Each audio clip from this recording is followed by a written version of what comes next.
But here we go. I thought I'd do a drive-in one. I'm just going out this morning to post a few bits that I've posted on that I've sold on eBay. Sold on eBay since Christmas Eve, when it hasn't been possible to post anything. They're not worth an awful lot of money. I mean, the Christmas rush doesn't tend to end till about the middle of January. And that is a very strange thing to me. Why would people still be spending their Christmas money in January? And the reason is, or at least the reason I think, and it's only a guess really, is that everyone likes to be kind of over-provided at these big festival times of year. And I mean, Christmas is the biggest one. So most people have got like a few pounds extra put away somewhere just in case they need it on the day, because that's going to be important to them to have that. But in reality, Christmas usually costs just a little bit less than we think, or at least mine does, because I'm pretty careful about things like that. You call me Scrooge if you want. The spirit of various Christmases came to visit me this Christmas. I don't think they were impressed either, but there we go. I've got my tree up now, I keep saying. So, yeah, people keep buying things though. Strange, you know. I find that people don't buy such valuable things. It tends to be cheap things in between now and the new year. You never know though. I mean, people have time over the holiday to, oh, hang on a sec. Just what we have here is some sheep blocking the old road. Just go nice and slowly or they'll freak out.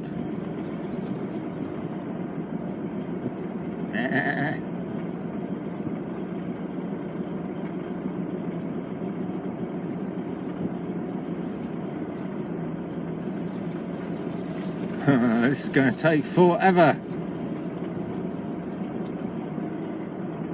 I hope they're going to go in this little gateway here in a minute.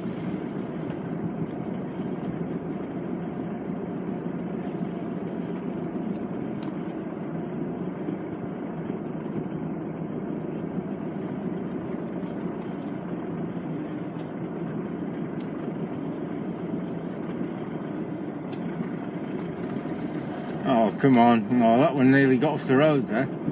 Oh, they're going in. Hey.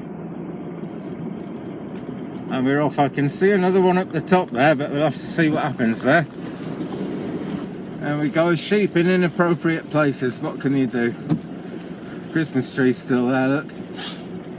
So the thing about eBay, right, in my opinion, is just don't stop if you can help it. I mean, you're going to have to stop for a rest sometime. If this is your first time thinking about kind of eBaying or just generally doing work on the internet, you've got to realise the internet runs 24/7. I can do work, I can be talking to customers and people at 6:30 AM who are on the other side of the world. Middle of the day I'm talking to UK, late at night somewhere else again. And you've got to decide kind of when your best time is to be out there, getting, you know, large in it, being at large and getting things done and sold to people. Because you are going to need to take a break, basically. It becomes unhealthy if you never take a break. I did virtually nothing Christmas Day and Boxing Day. Because one good thing about eBay, once you've listed the stuff, it does pretty much most of the work for you, as long as you've listed it properly and got everything good and tidy and in order. Right, time to hit the open road, I think. And come in. Gosh, it's a long time. Well, several days since I went on the road anyway.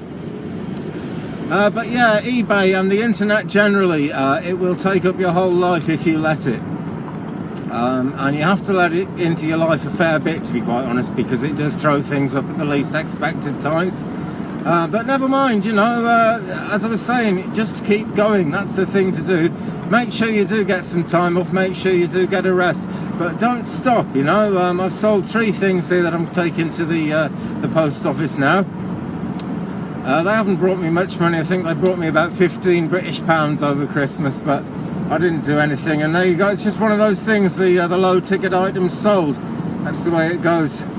And I made a classic mistake as well, actually. I think this is worth mentioning. I have here, that I'm just about to post, 2 amazing reel-to-reel tapes. It's not actually 1960s reel-to-reel tape, it's kind of late 70s tape. But the boxes it's in are either very early 1960s or very late 1950s. EMI boxes with the Parlophone symbol, and it says Parlophone on them. And just about any 60s enthusiast, particularly a Beatles fan, I think, would have liked to have those boxes. Maybe even a museum would have. So I thought, well, I make loads of money, I'll put them up as an auction. At opening bid, I put £3.80, £3 I'm talking GBP at the moment. It's probably not much more than $4. I thought I'd get my hand bitten off. Well, I did get my hand bitten off, but there was only one bidder because my stupid mistake was I timed my auction to end at about 8:30 a.m. on Boxing Day morning, which is insane because everyone's having a lie-in after Christmas. Even people who've worked at Christmas try and sleep it off. I mean, there's people about Boxing Day morning, obviously. Some galah bought my tapes off me, didn't he? For next to nothing, but there you go. A lot of people in my position, particularly if you're just selling off your own stuff and you're not trying to make a business of it, a lot of people would kind of just say, oh, sorry mate, I spilled coffee on it, and give the guy a refund. But what happens is the person knows you just didn't want to sell them at the bottom price. Excuse me. And so they give you negative feedback. And then, I'm not saying you've had it, but it can take a long time to come back from negative feedback, particularly if you're in the early stages. You've maybe got 100 feedback, you get one negative, you're down to 99%. And eBay will notice that, and the algorithm that runs eBay will demote your stuff a bit. People will see other stuff before they see your stuff, so that'll slow you down. If you do that 3 or 4 times, it begins to look disastrous. You've only got to be about get about 5 negs out of 100, and you've got 20% bad feedback. It's that bad. It's really, you know, it can be sudden death in that sense. So wrap stuff up carefully, and if a customer manages to kind of rubber dick you, just send them the thing, you know, take it on the chin. It doesn't always happen. You know, half the time you can send iPhones out without even recorded delivery, and it's fine, as long as you wrap them up properly. I'm not saying that's going to work, by the way. If you send anything valuable, I really would use recorded, because there are scammers out there, and I shall say some more about that in future videos. But there you go, that's what I'm doing this morning. Some people would say I am wasting my day after Boxing Day because I don't particularly have to work, but I do have to keep getting things done. And the good people of eBay have bought stuff, so let's get out there and sell it. Bye. Okay, that's that done then. Everything posted off. And I made a discovery. There are different kinds of large letters, apparently. It depends how much it weighs. I had 4 banjo tuners for sale, and they went over Christmas. They went for not much money, actually, because really you want 5 banjo tuners in a set, because there's the 4 on the headstock and that little one on the side as well for doing the... not sure which string it is, but it's like a drone string. That string is there in just about every chord, on the same note and just about everything. So you need that extra, that 5th tuning peg to get money for them, which really would have been about 50 GBP at the going rate at the moment. But there we are. There were only 4, which isn't that much use unless you're a banjo maker. So that makes them cheaper, and they went for a tenner, and that's cool. They were not brand new by any means. But they did weigh a bit more than I thought, actually, so I had to I could either have taken them home and repacked them or just pay the bit extra. So I paid the bit extra, but there we go. I'm about 30 pence down, which is would be like 30 cents on the dollar, you know, 30% of a £1 down, which isn't much at all. But it's annoying. You've got to watch those things. You sell 1,000 things a year and you lose £1 on each one, you're £1,000 down, you know. It depends it depends on nothing. Could be any language you're speaking in. Okay, here we go then. Lights on and we're off. I'm enjoying my festive Christmas tree air freshener there. Actually had it since about August. Sammy and I were going up to do a church up North Wales, and because we go around serving churches, you know, and Sammy doesn't live with stinking chickens and I do, so I hadn't noticed how bad the car smelt. And then I sort of worked out how bad the car must smell, so I got this Christmas tree air freshener thing, which smelled great for quite a long time, but doesn't smell of anything now, so I'll have to get another one. There you go, stuff happens. Oh, this is a really difficult exit. Hurry up guys, here we go. Yep, stuff happens. and you just got to keep going with the flow. And that is the same with eBay as it is with life. People say, the internet is the most unnatural thing, but I really don't think it is. It has a life of its own. And those of us that use it a lot, almost live on it, find it's no bad thing, really. And it's great to be able to sell things. I mean, I live absolutely in the middle of nowhere, and before the internet and before eBay, if I had something I wanted to sell, there was no one to sell it to. I'd go to the car boot sales. It's kind of like a garage sale, I suppose. Kind of like a swap meet that you have in the States. That's it, like a swap meet. So I go to one of those, which we call a car boot sale. Sell things out of a car boots. I could sell a few things, but they only run from, let me see, something like March through to September. So they're not there all the time. And so you get this whole long time through the winter, through the worst weather, where you couldn't really sell anything unless there happens to be, one of the farmers wanted it or something. And then the internet came along, and we've got eBay, and it makes life what it is, really, for me. It's really raised the standard of living a lot. I've got extra logs, I've got extra coal keeping me warm, and just a lot more money in the house than would have been there otherwise because of the internet. And even though I only sold about 14 quid in the last 3 days, it's 14 quid I wouldn't have otherwise. That's the point. And even the little items that are a load of work, but you only make £1 of. Again, you do 1,000 of those in the year, you got 1,000 quid, or $1,000 or 1,000, whatever you want to call it. But you just keep going, folks. That's what you do. You just keep going. The big difference between people who are winners at this and things generally in life, and people who aren't so successful, it's just that the winning ones never stop. Not everyone can do that. They're a unique breed of people. They really are. But if you just never stop, you'll get places. I met a guy who made a lot of money selling little marble statuettes made out of marble, but crushed powdered marble set in some kind of resin, and it came out looking absolutely like he'd carved them out of marble, and he'd had to do a lot of finishing on them to get all the rough edges off from the moulds and things. So it was quite a bit of work, and he made fortunes out of it. They didn't sell for very much, but he told me he couldn't sleep. He's an insomniac, and so whenever he couldn't sleep, which was just about every night, he would go out to the shed and he would sit there and make things, and he would get money for it. Now, wouldn't that be fantastic? That's the attitude, folks. I'm nothing like it myself, but I tell you, I listed 5-6 pieces of jewellery that I made on Etsy on Christmas night. When everyone else was drunk, that's what I was doing.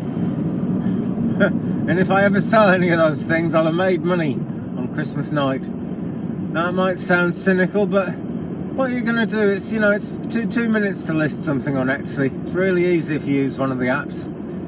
Okay, I'll shut up now because there's some traffic. eBay scams as well, a bit, unfortunately. A lot of people are finding it quite easy to scam eBay sellers at the moment. I'm not going to say what the scam is because people will listen to it and go off and do it and scam someone. I know what you're thinking, see? Well, I don't really, but I like to think I know what you're thinking.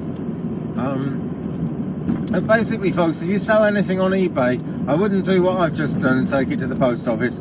I would print the postage off from eBay or from PayPal. You can buy the postage from them online, print it out, stick it on, and then take it to the post office and send it off. Best way to do it, because when you print it out, you've proved to eBay and to PayPal, which is also important, that you have paid the postage for that item. So if you then didn't send that item out, why would you have paid the postage? And then if you get a claim against you, eBay will support you. The only reason I don't do that, only reason I didn't do that today, is because I don't have a printer at the moment. I'm even thinking I might just get a little label printer, it just prints the labels. That's all you need. You do it that way, or do something like that to have some proof that you sent the thing off, and eBay are much more likely to side with you. A few years ago, I put some stamps up for sale, commemorative stamps, and a couple of stamp albums full of stamps from all around the world, actually, not just commemoratives, and first day covers. Listed the lot. There was loads and loads of it, a couple of 100 pieces. I listed it all, and it started selling fairly quickly. I couldn't believe how many stamp collectors would get up to dishonesty, basically, and they would go, I would say about 30%, about a third of what I put out they were trying to say it never arrived. And you always get one or two of those, but it's like, you know, 1, 2, maybe 3%. So this was like 10 times more than it should have been, in my opinion. So what I did was I kept sending stuff out, and I didn't tell the people that I changed it to recorded delivery, but I did. So they all had to sign for them. And I had a bit of a laugh at that, because I'm sure they were other stamp sellers trying to put me out of business. And they had to buy my stamps. And I got some negative feedback, and it wasn't nice. It wasn't nice at all.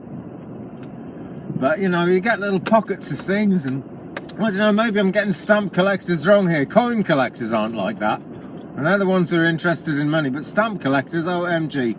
Only the ones I've met on eBay. But, gosh, they were really keen to get something for nothing. I think that's the best way of putting it. I'm on my bumpy track now, and that is why the Christmas tree is swinging about. I'm going to stop and check the post, because post has arrived already. I'm really impressed, because it's only 10:30 a.m. Let's have a look at this then. What have we got? Package. 2 more packages. I'll tell you what they are in a minute. Looks like there's even more. Oh gosh, this is a bounty today.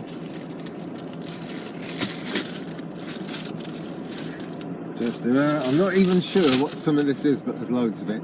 And that is all mine, okay. So what have we got? Record mailers. These are worth having. I haven't got that much vinyl to sell. I'm not a big vinyl seller at all, actually. But I do have a number of records. So I've got these cardboard envelopes. And you can see there's something else stuck on top of it. It's not a straight box. And that's because it's also got some cardboard stiffeners in there. And so when you put your vinyl LP and its cover carefully into this, you put one of these spaces on either side of it. They're not spaces, they're protectors of some kind. What am I saying? Stiffeners, that's it. That stiffens it, and so it doesn't bend so well. You know the old expression, photographs do not bend, written on the package, and someone writes, oh yes they do, and bends them. Typical, isn't it? What is this? I am not sure. I think I'll get on with the unboxing later, because let's get on down the lane. See it in 2.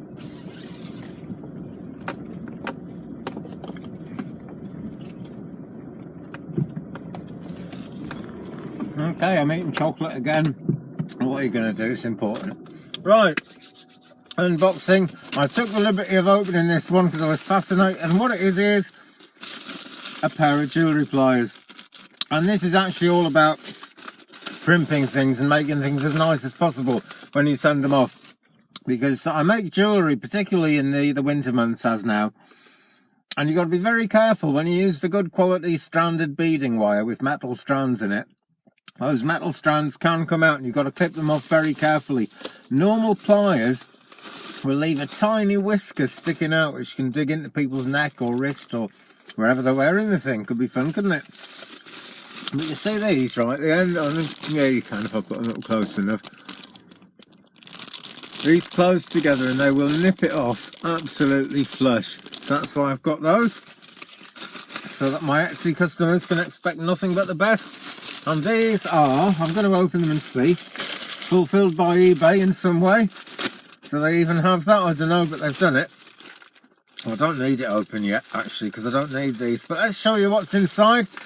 These are... I'm trying not to announce it, so I've got the bag open. Okay, you can see what's in there. Many, many mailing bags. About 100 of them, I think.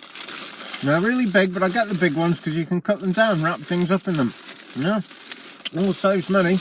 Yeah. Right, let's get in the house and see what's what.